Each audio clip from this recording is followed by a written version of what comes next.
Hey y'all, what's up? Welcome back to the In Living Virtue YouTube channel. If this is your first time, thank you so much for tuning in, and I hope you get what you need. If this is not your first time, hey girl, hey, welcome back. So if you can't tell from the title, this video is a part of a 3-part series called Lessons in the Wilderness. I've previously done a video about a widowhood wilderness, in which I talked about the wilderness that comes alongside when you are experiencing marriage restoration.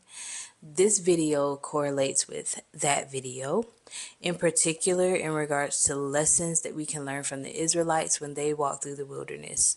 Now, this is not exclusive to marriage restoration. This is in regards to wilderness seasons in general. I have come to understand that a wilderness season is not a one-time event. It is something that you may experience several times in your life. So I want to start first with talking about what is a wilderness. An uncultivated, uninhabited, and inhospitable region. Uncultivated means something that is not developed by training or effort. So in the wilderness, you cannot rely on your own skill set or your strength or your effort. You need God. And in the wilderness, you learn to depend on God. Uninhabited means without inhabitants. Other words are unsettled, barren, desolate, lonely, and abandoned. In the wilderness, in wilderness seasons, right, it will feel like a very barren and desolate place, but it is intended to develop dependence on God, which is back to uncultivated. You need the Lord, okay? Sometimes in the wilderness season, like, you might look around and the friends that you had before, they're not there. The people that you could rely on are not there, but even your own ways are now unreliable. Your ability to find answers, your ability to make sense of certain things, your ability to help yourself or get yourself out of it. Now you can't rely on those things. You have to learn to rely on the Lord. And the last word, inhospitable, means harsh or difficult to live in. Other words include bleak, lonely, barren, and desolate. It's inhospitable because you're not supposed to settle here. You're just meant to pass through. So these are things that we are going to see that the Israelites experienced as we move along. And then honorable mention, pasture is another word for wilderness. Exodus chapter 13, verses 17 through 22. So here we see the Israelites are leaving Egypt, right? And the Lord is taking them on a journey through the wilderness. Now, it says here that the Lord decided not to lead them the short route because he said, if we go this way and they encounter battle, they're going to be discouraged, and I don't want that for them. So I'm going to take them around the bank, okay? Keep that in mind. He knew that they were not ready for battle. He could not take them the short and common route because it was detrimental to their faith. When we look at the culture around us today, our culture is accustomed to convenience. When we look at the restaurants, we look at the TV shows, right? We look at even the way technology has advanced. It's a lot, like, it's very convenient.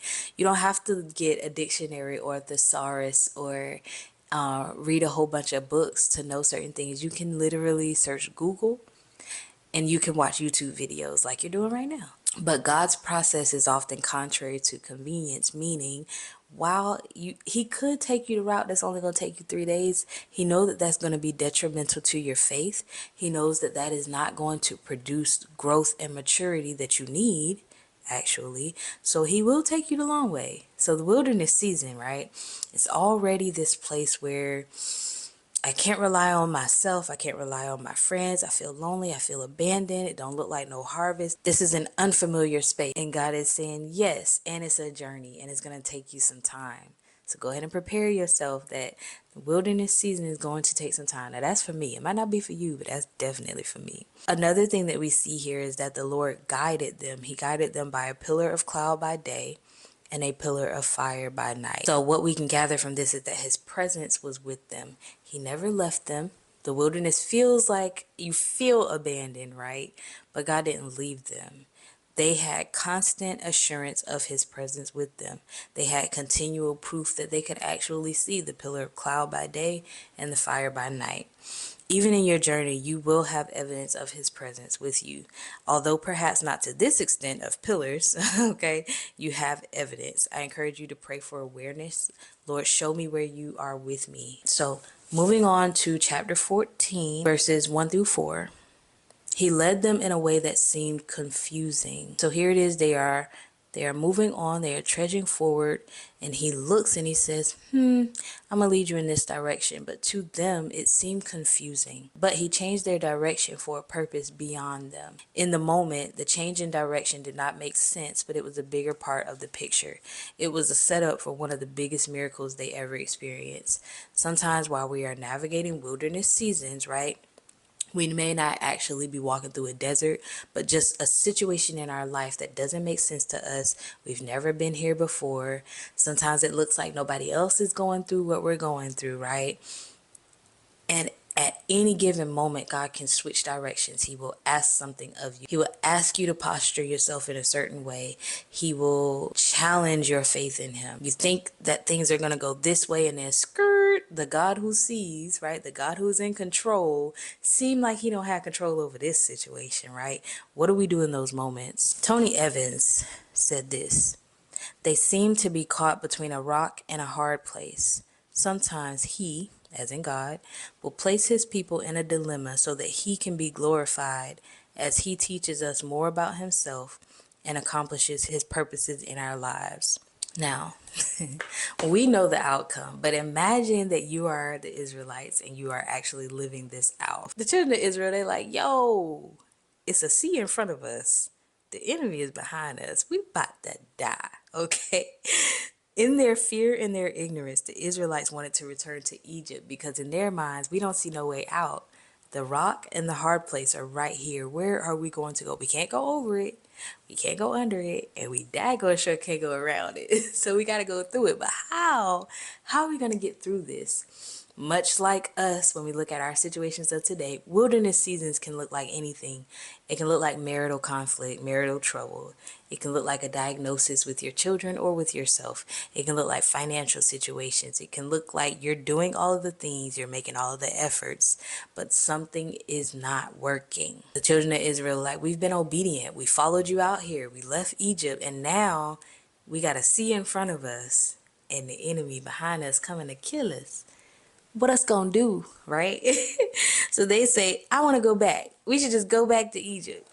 They cried out to God as they should have, but they blamed Moses as if any of this was his fault. We can learn that it's important to cry out to God, and we need to be careful about blaming other people. They are in the wilderness because God led them there, and yet they blame Moses. What we can learn from them is to keep our eyes focused on our help. Their complaint to Moses showed little faith and confidence in God. This right here, I hope it encourages you to consider, where are you placing blame? And it might not even be on another person. You might be blaming yourself, but you might also be blaming God. All right, so after they're done complaining, Moses speaks up. Now, Moses was able to say this because the Lord had already put him on game. The first thing he said, do not be afraid. Fear tells us to quit. Just go back to bondage. Go back to this familiar place that we know. Never mind this new thing that God is trying to do. Let's just go back. Moses says, do not be afraid. Moses said, stand firm, which is also translated to be still, which can also translate to stand by. Like, hold up, before you make any movements, hold up a second. Remain here. Just wait a minute.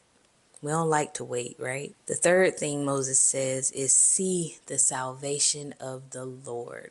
So they are in a situation that is literal life or death. And Moses is saying, watch and see what the Lord does. He's going to save you, right? For us, it may not be a situation of life and death in a literal physical sense. It may be a situation of life or death of my faith, life or death of my belief, even my mental state. Moses encouraged the people, you will witness the salvation of the Lord at no effort of your own outside of obedience, to not be afraid and to stand still. The fourth encouragement, Moses said, the Lord will fight for you. And now again, in this context, it was a literal sense, all right? Like, y'all ain't got to fight these people. Like, God is going to make a way. In your situation, the Lord will reveal his plan and he will fulfill it.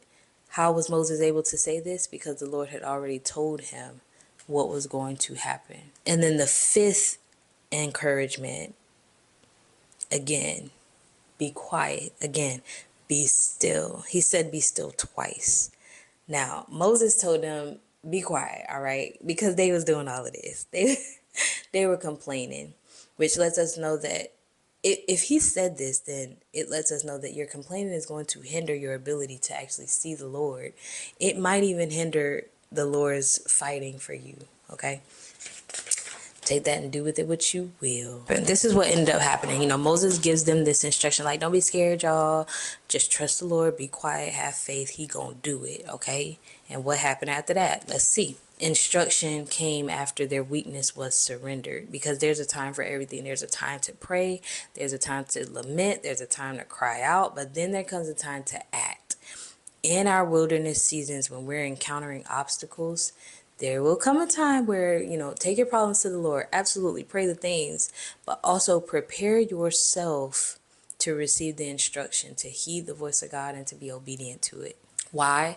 Because in order for the Lord's miracle to be played out, everybody had a part to play. So in their context, the enemy had his part to play. Moses had his part to play. The children of Israel also had their part to play. So they couldn't spend too much time crying and complaining. They had to get to work. The Lord will receive glory when we partner with him in obedience to that which won't always make sense to us. Their instruction didn't make not nan lick of sense. You want us to be what? You want us to be still, be quiet, hold on. Them people is coming. They not being still. They not being quiet. They not holding on. But you telling us to do that. It doesn't make sense. And then even the instruction that the Lord gave to Moses. You telling me to raise this stick up in the air and that's gonna make the sea move? That don't make sense.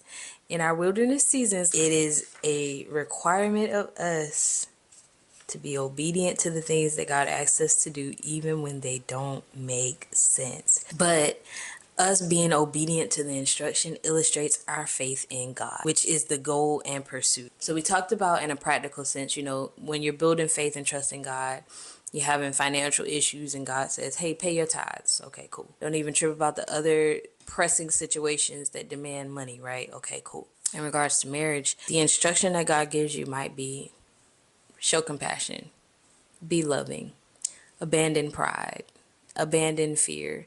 Don't put stock in what they're saying. Don't fight fire with fire. Don't avenge yourself. Don't plead your case. Don't tell your side of the story. That's the one right there that a lot of people are not going to like. Don't tell your side of the story on social media.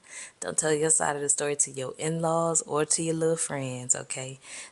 That instruction doesn't make sense, but our obedience to it illustrates our faith and our trust in God. So this particular moment was God proving himself to the Israelites, but also to the Egyptians, the enemy that was pursuing them. And this is why we must be still, be quiet, and not fear. It's not as much about us as we assume. We can tend to look at our situation and say, God, this isn't fair. God, how can you let this happen to me? God, why are you allowing this to happen to me? When all in all, yes, God is building your faith, but there may be other people that God is dealing with as well. There may be other people that God wants to use your story and your experience to encourage and to help and to build up their faith. It's not as much about us as we think. In the end, the Israelites' faith grew. They had fear of the Lord. It says, when Israel saw the great power that the Lord used against the Egyptians, they feared the Lord and believed in him and his servant Moses. This situation resulted in their fear of the Lord. Their initial response was fear of the circumstance, but it wasn't so much that the fear itself was bad, but more so that God wanted to fine-tune their fear and point it in the right direction. I don't want you to be afraid of the circumstance so much so that you put more stock in the circumstance. I want you to fear me, the Lord, in the way that you put stock in me. You put stock in my sovereignty, my goodness, my faithfulness, my power, my might, even my love for you. That's what you put your stock in. Our initial response is one that lacks faith in God and places dependence on ourselves. Remember, the children of Israel, their first response was, we will just go back to Egypt. That was putting stock in themselves. That was placing their faith in themselves and their capabilities, not faith in God. They were afraid, they were concerned, they were worried about the situation that they were experiencing, right? Is one of fear, even an attempt to solve the problem ourselves. But God wants us to fear Him, which is righteous, holy fear. It is reverence and respect. Our experience with God will teach us to fear Him when we allow it by believing, obeying, and paying attention. While we don't like the wilderness season, it is uncomfortable, it can be lonely, like all of the things. We hate it, okay? The fear of the Lord is not fear that makes us afraid of Him. Don't get me wrong, we should be, all right? We should have that, okay? Like his judgment ain't nothing to play with. But God doesn't want us to fear Him solely because of His judgment. The wilderness season, while it is uncomfortable, we can look forward to the outcome of us having a holy reverence for the Lord. So that's it. As always, be sure to check the description box down below for any links, tools, resources, or notes that correlate with this video. I hope this video encouraged you the way it encouraged me. And until next time, guys, remember, it's a daily journey.